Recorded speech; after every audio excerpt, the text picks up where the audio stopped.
Hello guys, welcome to a new learning video.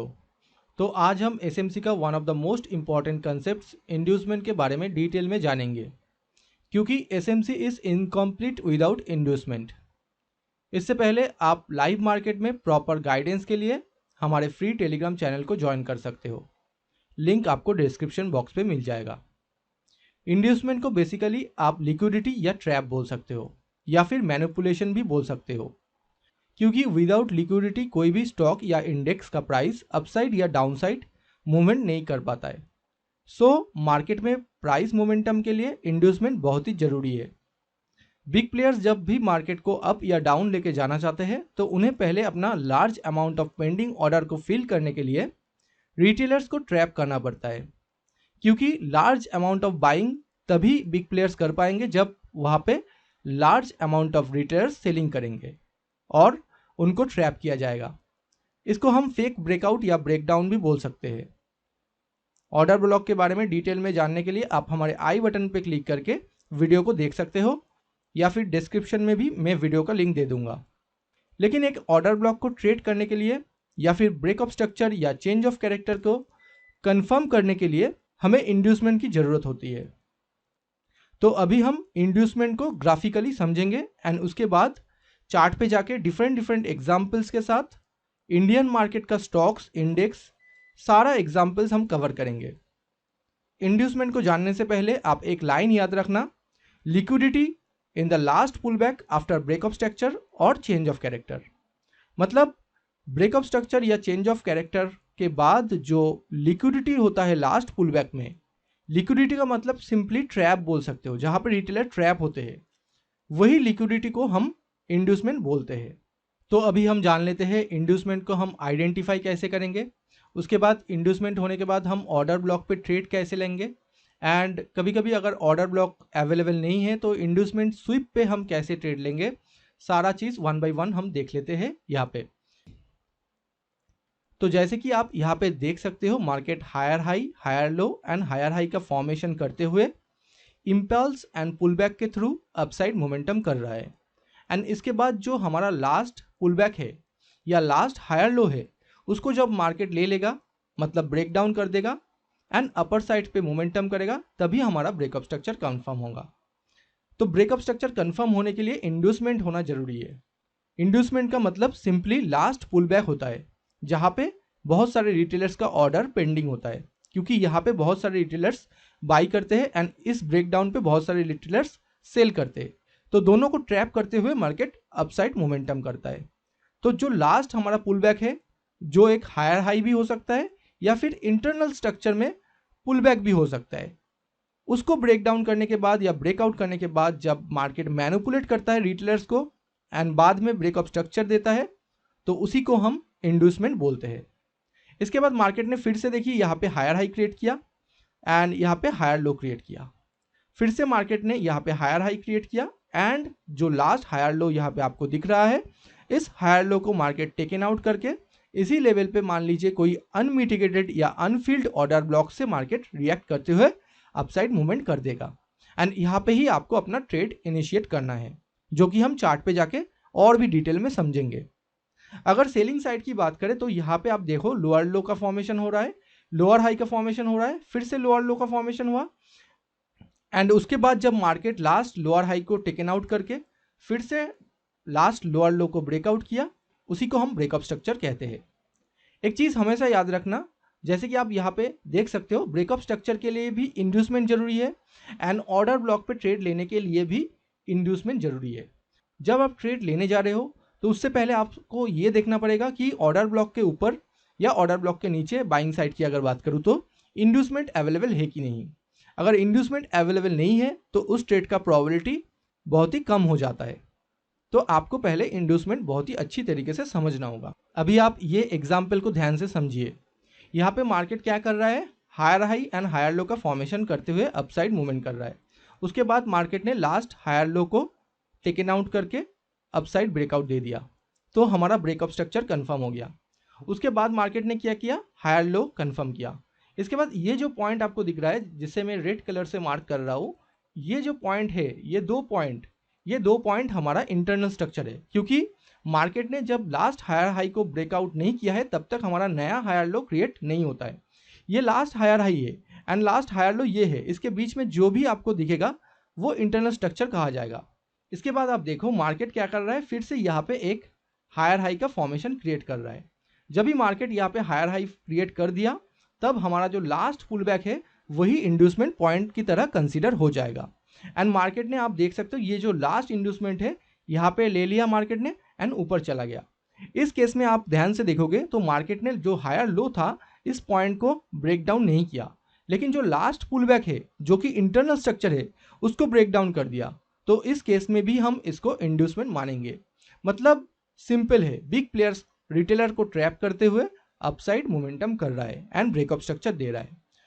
दो चीज हमेशा याद रखना, ब्रेकअप स्ट्रक्चर कंफर्म करने के लिए हमें इंड्यूसमेंट की जरूरत है, या फिर जब हम ऑर्डर ब्लॉक पे ट्रेड लेने वाले हैं तब भी हमें इंड्यूसमेंट की जरूरत है। लेकिन अगर मान लीजिए डाउन साइड कोई ऑर्डर ब्लॉक अवेलेबल नहीं है तो फिर मार्केट क्या करता है, इंड्यूसमेंट को जस्ट एक स्वीप करता है। आपको इस लेवल पे एक हैमर टाइप का या दोजी टाइप का कैंडल मिलेगा जहां पे आपको विक दिखेगा, मतलब विक के थ्रू मार्केट ने जस्ट उस इंड्यूसमेंट पॉइंट को स्वीप कर लिया, क्योंकि नीचे कोई ऑर्डर ब्लॉक अवेलेबल नहीं है। अगर ऑर्डर ब्लॉक अवेलेबल है तो आपको ऑर्डर ब्लॉक तक वेट करना होगा एंट्री के लिए। अगर ऑर्डर ब्लॉक नहीं है तो अगर कोई हैमर टाइप का कैंडल या दोजी टाइप का कैंडल जहां पे इंड्यूसमेंट को मार्केट स्वीप करता है एक विक बना के, तो उस पॉइंट पे हम ट्रेड इनिशिएट कर सकते हैं। अभी हम चार्ट पे जाके और भी डिटेल में और भी एग्जांपल्स के साथ समझेंगे, तो वीडियो को एंड तक जरूर देखना। बहुत ही इंटरेस्टिंग एंड सिंपल वीडियो होने वाला है, क्योंकि इतना सिंपल तरीके से कोई भी वीडियो यूट्यूब में अवेलेबल नहीं है। तो अभी निफ्टी का 5 मिनट चार्ट से हम हमारे फर्स्ट एग्जाम्पल को अच्छे से समझते हैं। तो देखिए मार्केट यहाँ पे हायर हाई हायर लो का फॉर्मेशन करते हुए अपसाइड मोमेंटम कर रहा है। ये हमारा हायर हाई है, इसके बाद हायर लो है। ये जो बीच में आपको दिख रहा है ये इंटरनल स्ट्रक्चर है, क्योंकि मार्केट ने हायर हाई अभी तक ब्रेक नहीं किया है। ये इंटरनल स्ट्रक्चर होने के बाद भी ये हमारा लास्ट पुल बैक है, क्योंकि हमने कहा है कि इंड्यूसमेंट के लिए last pull back break down करना ही इनफ है। Last higher low break down ना करके भी इंड्यूसमेंट हो सकता है। तो ये हमारा लास्ट पुल बैक हो गया। उसके बाद मार्केट ने न्यू हायर हाई फॉर्मेशन किया, उसके बाद मार्केट ने यहाँ पे न्यू हायर लो भी फॉर्मेशन किया, उसके बाद फिर से न्यू हायर हाई मार्केट ने क्रिएट किया। अभी मार्केट क्या किया, जो लास्ट इंड्यूसमेंट था उसको मार्केट ले लिया। लेने के बाद मार्केट ने अपर साइड जो लास्ट हायर हाई था उसको ब्रेकआउट कर दिया। देखो ब्रेकआउट करने के बाद हमें ब्रेकअप स्ट्रक्चर मिल जाता है, लेकिन इस केस में हम ब्रेकअप स्ट्रक्चर कंफर्म नहीं कर सकते, क्योंकि ब्रेकअप स्ट्रक्चर तभी कंफर्म होता है जब मार्केट लास्ट हायर हाई के ऊपर क्लोज करता है। आप यहाँ पे क्लियरली देख सकते हो, अगर चार्ट को मैं थोड़ा सा बड़ा करके आपको दिखाऊं, आप यहाँ पे क्लियरली देख सकते हो मार्केट ने लास्ट हायर हाई को ब्रेकआउट तो किया लेकिन उसके अपर साइड पे क्लोज नहीं किया। तो इसको हम लिक्विडिटी स्वीप कहते हैं। अपकमिंग वीडियोस में हम ये भी जानेंगे कि लिक्विडिटी स्वीप के हिसाब से हम काउंटर ट्रेड कैसे ले सकते हैं। इसके बाद मार्केट ने क्या किया, मार्केट के पास पुल बैक कौन सा है, देखो ये जो पुल बैक था लास्ट मार्केट के पास, ये अभी इस पॉइंट पे स्विच हो गया। क्यों, क्योंकि यहाँ पे अगर आप देखो ये सिंगल लेग मूव है, मतलब इस मूव के अंदर कोई भी पुल बैक हमें नहीं दिख रहा है। तो ये हमारा एक्चुअल लास्ट पुल बैक जो था वो यहाँ से यहाँ पे लास्ट पुल बैक स्विच हो गया। इसके बाद मार्केट के लिए दो ऑर्डर ब्लॉक है। देखो मार्केट के पास ये ऑर्डर ब्लॉक है, ठीक है, ये ऑर्डर ब्लॉक था एंड एक एक्सट्रीम पे ऑर्डर ब्लॉक था, ठीक है। तो यहाँ पे देखो एक्सट्रीम पे और भी एक ऑर्डर ब्लॉक है। यहाँ पे हमने कैंडल का वीक क्यों मार्क किया, जब भी आपको एक्सट्रीम पे कोई भी इम्बैलेंस नहीं मिलता है, कोई भी कैंडल पे इम्बैलेंस के बारे में हमने ऑलरेडी डिटेल में डिस्कशन किया हुआ है, आप जाके हमारे प्लेलिस्ट पे देख सकते हो। तो जब भी हमें इम्बैलेंस नहीं मिलता है एंड जो एक्सट्रीम पॉइंट पे अगर कोई भी कैंडल का वीक अच्छा खासा होता है एंड लास्ट कैंडल का वीक को वो स्वीप कर देता है, यहाँ पे आप थोड़ा सा समझिए, ये जो वीक था इसको ये वाले वीक ने स्वीप कर दिया, मतलब लिक्विडिटी स्वीप यहाँ पे भी हुआ। तो इस तरीके का जो हमारे पास वीक होगा उसको भी हम ऑर्डर ब्लॉक मार्क कर सकते हैं। तो दो ऑर्डर ब्लॉक हमें मिल रहा है, एक इंड्यूसमेंट के नीचे और एक बिल्कुल एक्सट्रीम पे। तो देखो यहाँ पे एक्सट्रीम ऑर्डर ब्लॉक से मार्केट ने रिएक्ट करते हुए एक अच्छा खासा अपसाइड मूवमेंट दिया। हमेशा एक्सट्रीम ऑर्डर ब्लॉक मतलब जो एकदम लास्ट में रहता है वही ऑर्डर ब्लॉक हमेशा हाई प्रोबेबल ऑर्डर ब्लॉक माना जाता है। तो यहाँ पे आप देख सकते हो मार्केट ने कितना बड़ा मोमेंटम यहाँ से किया। एंड अगर हम लोअर टाइम फ्रेम की बात करें तो लोअर टाइम फ्रेम पे जाके हम यहाँ पे कंफर्मेशन के साथ बहुत ही स्मॉल एसएल के साथ भी एंट्री ले सकते हैं, ठीक है। एंड नेक्स्ट एग्जांपल पे जाने से पहले और एक बात, अगर नीचे ऑर्डर ब्लॉक अवेलेबल है तो अपर साइड का ऑर्डर ब्लॉक का प्रोबेबिलिटी कम हो जाता है, इसलिए जो यहाँ पे अप साइड का ऑर्डर ब्लॉक है यहाँ पे आप देख सकते हो ये ब्रेक करने के बाद जो एक्सट्रीम ऑर्डर ब्लॉक था जो कि एक वीक था, वीक हम तभी कंसीडर करेंगे जब वो एकदम एक्सट्रीम पे हो एंड लास्ट कैंडल का जो वीक है उसका लिक्विडिटी ग्रैब किया हो, तो उसके बाद वही ऑर्डर ब्लॉक से हमें एक अच्छा खासा मोमेंटम मार्केट में देखने को मिल गया। तो अभी हम बजाज फाइनेंस का 5 मिनट के चार्ट पे जाके समझते हैं एक डाउन साइड का एग्जांपल। तो यहाँ पे आप देख सकते हो ब्रेकअप स्ट्रक्चर कंफर्म हुआ है, उसके बाद मार्केट ने लोअर हाई क्रिएट किया है, इसके बाद फिर से यहाँ पे लोअर लो क्रिएट किया है, ठीक है। लोअर हाई के बाद यहाँ पे एक्चुअली लोअर लो क्रिएट किया है, फिर से लोअर हाई यहाँ पे क्रिएट किया है। तो ये हो गया हमारे पास लोअर लो, फिर लोअर हाई एंड फिर लोअर लो। इसके बाद इंड्यूसमेंट कहाँ पे है, देखो इंड्यूसमेंट है यहाँ पे, ठीक है। ये हो गया हमारा इंड्यूसमेंट, ओके मैं मार्क कर देता हूँ। अभी इंड्यूसमेंट के ऊपर कोई भी ऐसा कैंडल नहीं है जहां पे इम्बैलेंस है, तो कोई भी ऑर्डर ब्लॉक हमें नहीं मिल रहा है। एंड इस यहाँ पे जो लास्ट आपको लिक्विडिटी दिख रहा है, लिक्विडिटी मतलब लास्ट एक पुल बैक आपको दिख रहा है एक्सट्रीम पे, यहाँ पे मार्केट ने क्या किया, लिक्विडिटी टेकन आउट कर दिया, क्योंकि इसके अपर साइड में कोई भी ऐसा कैंडल नहीं है जहां पे हम ऑर्डर ब्लॉक मार्क कर सकते हैं।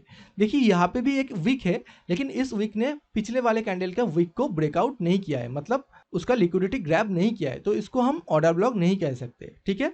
तो यहाँ पे प्राइस ने क्या किया, देखो यहाँ पे जो एक्सट्रीम पे लिक्विडिटी था, इंड्यूसमेंट के बाद मार्केट ने एक्सट्रीम लिक्विडिटी को ग्रैब किया इस कैंडल पे, ठीक है। ग्रैब करने के बाद जब भी मार्केट का कैंडल डाउन साइड क्लोज होता है तब हम डायरेक्टली यहाँ पे ट्रेड कर सकते हैं, या फिर और थोड़ा सा कंफर्मेशन के लिए इसके बाद वाला जो कैंडल है वो भी इसके डाउन साइड में क्लोज करना जरूरी है, तो हमें एक्स्ट्रा कंफर्मेशन मिल जाता है। उसके बाद सिंपली इसी कैंडल पे हम हमारा ऑर्डर ब्लॉक मार्क कर देंगे, ठीक है। न्यू ऑर्डर ब्लॉक जो होगा वो इसी कैंडल में हो जाएगा इस केस में जब लिक्विडिटी स्वीप होता है, ठीक है। लिक्विडिटी स्वीप के बाद जब न्यू ऑर्डर ब्लॉक इसी कैंडल पे मार्क हो गया तो देखो लास्ट जो ग्रीन कैंडल बना है उसने इस ऑर्डर को फिल कर दिया, मतलब हमारा एंट्री ट्रिगर हो गया। एंड उसके बाद आप देख सकते हो मार्केट बहुत ज़्यादा डाउन साइड मूवमेंट किया। तो अभी हम हमारा लास्ट एग्जाम्पल डिस्कस कर लेते हैं, उसके बाद वीडियो को एंड करेंगे। अभी यहाँ पे हमने आईसीआईसीआई बैंक का 5 मिनट का चार्ट ओपन किए हैं। अभी देखो यहाँ पे चेंज ऑफ कैरेक्टर हो गया। अभी चेंज ऑफ कैरेक्टर के बारे में हम अपकमिंग वीडियोस में डिटेल में डिस्कशन करेंगे, क्योंकि चेंज ऑफ कैरेक्टर के बाद या ब्रेकअप स्ट्रक्चर के बाद ही तो हमें इंड्यूसमेंट फाइंड आउट करना है। एंड उसके बाद ऑर्डर ब्लॉक अगर मिलता है तो ऑर्डर ब्लॉक से ट्रेड लेना है, अगर ऑर्डर ब्लॉक अवेलेबल नहीं है इम्बैलेंस के साथ तो फिर हम इंड्यूसमेंट स्विप पे भी ट्रेड ले सकते हैं। इंड्यूसमेंट स्वीप मतलब जब भी लिक्विडिटी ग्रैब होता है, जैसे कि हमने पिछले एग्जाम्पल पे समझा। अभी देखिए मार्केट ने यहाँ पे higher high and higher low का फॉर्मेशन करते हुए अपसाइड मूव कर रहा है। देखो ये हायर हाई है, इसके बाद यहाँ पे हायर लो क्रिएट किया मार्केट ने, फिर यहाँ पे higher high, higher low, higher high and higher low, फिर से यहाँ पे मार्केट ने हायर हाई क्रिएट किया। अभी देखो लास्ट जो हायर लो था यहाँ पे था, मार्केट ने क्या किया, हायर लो से इंड्यूसमेंट कंप्लीट कर दिया, मतलब अपना जो हायर लो था या लास्ट पुल बैक था उसको मार्केट ने ब्रेक डाउन कर दिया। एंड ब्रेक डाउन करने के बाद हमें क्या करना है, ऑर्डर ब्लॉक फाइंड आउट करना है। ऑर्डर ब्लॉक कहाँ पे है, अनमिटिगेटेड ऑर्डर ब्लॉक, मतलब जो ऑर्डर ब्लॉक इम्बैलेंस के साथ है वो हमें यहाँ पे दिख रहा है, ठीक है। ये हो गया हमारा एक ऑर्डर ब्लॉक। क्योंकि इम्बैलेंस कहाँ पे है, इम्बैलेंस भी हम मार्क कर देते हैं। अगर हम इम्बैलेंस की बात करें तो यहाँ पे आप ध्यान से समझो, ये जो फर्स्ट कैंडल मतलब order block candle and third candle में जो डिफरेंस है हाई एंड लो के बीच में, उसी को हम इम्बैलेंस बोलते हैं। बाकी आप प्लेलिस्ट पे जाके इम्बैलेंस का वीडियो जरूर देख लेना, बहुत ही हेल्प होगा आपके लिए। तो यहाँ पे इम्बैलेंस के साथ ऑर्डर ब्लॉक अवेलेबल है, इसके नीचे जो जो ऑर्डर ब्लॉक था एक भी ऑर्डर ब्लॉक में इम्बैलेंस नहीं था, तो इसके लिए हम इसी ऑर्डर ब्लॉक को मार्क किए एंड इसी ऑर्डर ब्लॉक से मार्क आप देखो प्राइस ने रिएक्ट किया एंड हमारा जो नेक्स्ट ब्रेकअप स्ट्रक्चर है वो भी कंफर्म किया। क्योंकि इंड्यूसमेंट के बाद जब भी मार्केट हायर हाई को ब्रेक करता है उसी को हम ब्रेकअप स्ट्रक्चर बोलते हैं। एंड चेंज ऑफ कैरेक्टर होने के बाद ही हमने ऑर्डर ब्लॉक को फाइंड आउट किया। एंड इसी ऑर्डर ब्लॉक पे अगर आप ट्रेड ले पाओ तो आपको आप देख ही सकते हो एक बहुत ही बढ़िया ट्रेड यहाँ से मिल सकता है। यहाँ पे वन फ्लो पे आपको 1:7 से भी ज़्यादा टारगेट दिखने को मिल रहा है। उसके बाद की अगर बात करें तो आप देख लो और भी बहुत ही बढ़िया टारगेट हमें दिखने को मिला है। एंड इतना बड़ा टारगेट भी हम एक्चुअली में कैप्चर कर सकते हैं, उसका भी मेथड है। हम अपकमिंग वीडियोस में सारे चीज़ 1 बाय 1 डिस्कस करेंगे, लेकिन जो भी वीडियो में दे रहा हूँ उसको पहले आप ध्यान से समझो। ये सारे चीज़ बहुत ही अच्छी तरीके से काम करता है। आपके कन्वेंशनल प्राइस एक्शन से आपको कभी भी प्रॉफिट नहीं मिलेगा, क्योंकि रिस्क रिवार्ड एसएमसी से ही मिलता है एंड एक्यूरेसी भी एसएमसी से ही आता है। तो आई होप कि आपको वीडियो बहुत ही अच्छा लगा होगा। वीडियो को ज़्यादा से ज़्यादा शेयर कीजिए, सब्सक्राइब कीजिए एंड आपका कोई भी डाउट है तो कमेंट भी कीजिए। आज के लिए इतना ही, मिलते हैं नेक्स्ट वीडियो में। Thank you.